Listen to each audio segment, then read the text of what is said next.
مفيش مرور بيوقفك، مفيش اي حاجه، فرامل قويه، كلها مميزات.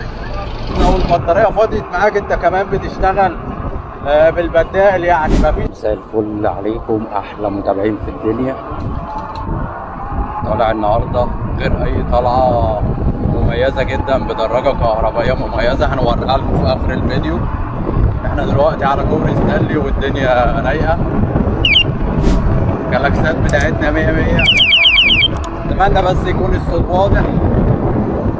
شايفين اسكندريه وجمال اسكندريه. العجل الكهرباء دلوقتي بقى حاجه عظيمه،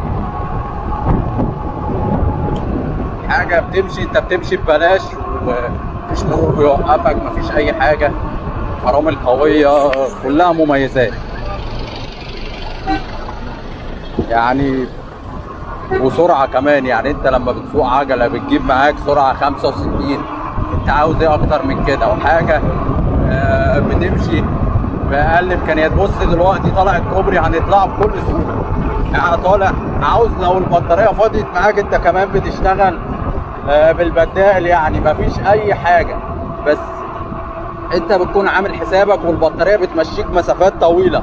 يعني مثلا البطاريه تيجي تمشيك 60 كيلو 40 كيلو على حسب الوزن. لو انت مثلا ماشي طول الوقت على الماكس سبيد زي دلوقتي كده، ماشي على سرعه 5، فهتخلص معايا بسرعه. بس لو مثلا ماشي على سرعات قليله هتكون الدنيا افضل شويه. رايح شويه عشان جو حر، لازم اخد حاجه ترطب عليا، والمنظر البحر والفيو لازم طول ما معدي لازم اقف اشرب حاجه. دلوقتي قدامي غير حل غير اعصرني، عندي تشكيله كبيره من العصاير نخش نشوفها. برضو العجله الجالاكسي المميزه دي الكهربائيه. يلا بينا. لو سمحت مستر يوسف، عاوز واحد صوبيا بعد اذنك. عينيا طبعا.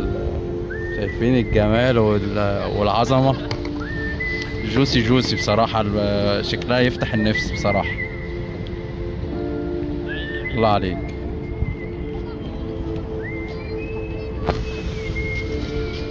الخامات كلها اللي بتستخدموها طبيعيه طبعا. طبعا كل حاجه فريش طبعا، احنا اللي بنعملها. والله الابتسامه بتاعتك دي لا تقدر بثمن. الله يكتر الف. يعني شوف الابتسامه بتاعت يوسف كده، دي لوحدها تبسطك. شكرا. يلا يا يوسف. فريشين واعصرني. كفايه بس منظر الفيو الجبار دوت، حاجه جبار. راح الطعم غايه في الجمال والروعه بصراحه. شايفين الفيو جامد جدا. برضو انتظروا مننا كل ما هو مميز. كان معكم مينا ماهر من محل ويل بايك، والبراند التاني بتاعنا فيوتشر ويلز. فريشينو اعصرني. سلام.